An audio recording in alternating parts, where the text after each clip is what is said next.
बहिन 12 दिन के हो, बहिन 12 दिन के भैन मोर होरीलवा ते घर में झगड़ा मच गईन ना। बहिन 12 दिन के हो, बहिन 12 दिन के भैन मोर होरीलवा ते घर में झगड़ा मच गईन ना।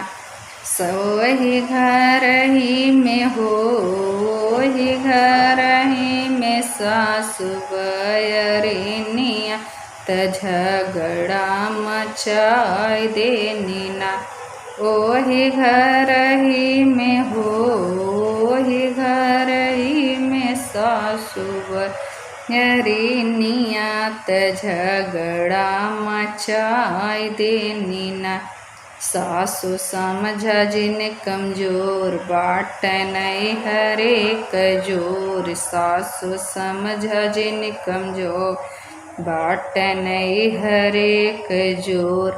एक दिन आई जई हैं हो, एक दिन आई जई हैं भैया से भतीजवा त तुह के पीटवाई देवो ना। सासु आई जई हैं हो, सासु आई जई हैं भैया से भतीजवा त तुह के पीटवाई देबो ना। बहिन 12 दिन के हो, बहिन 12 दिन के भैन मोर होरीला त घर में झगड़ा मच गईनी ना।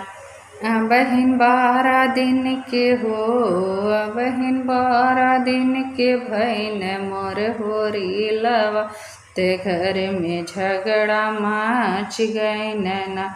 ओही घर ही में हो, ओही घर ही में जेठनी बयरिनिया त झगड़ा मचाई देनी ना।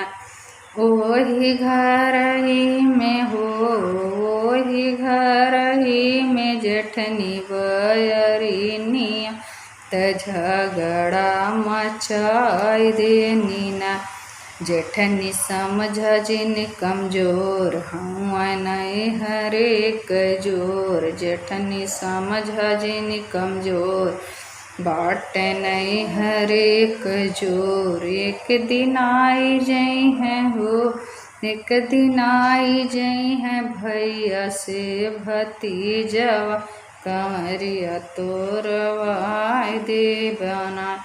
एक दिन आई जई हैं हो, एक दिन आई जई हैं भैया से भतीजवा कमरिया तोरवाई देबो ना। बहिन 12 दिन के हो, बहिन 12 दिन के भैन मोर होरीलवा के घर में झगड़ा मच गईन ना। बहिन 12 दिन के हो, बहिन 12 दिन के भैन मोर होरीलवा त घर में झगड़ा मच गईन ना। ओही घर ही में हो, ओही घर ही में ननदी बयरिनिया त झगड़ा मचाई देनी ना।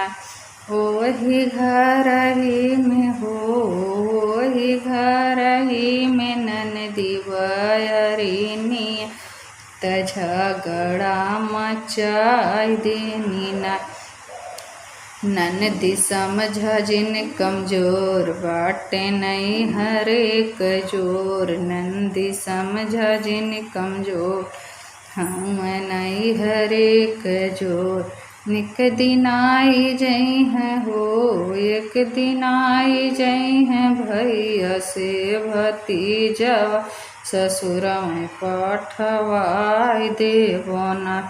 एक दिन आई जई हैं हो, एक दिन आई जई हैं भैया से भतीजवा ससुर में भेजवाई देबो ना।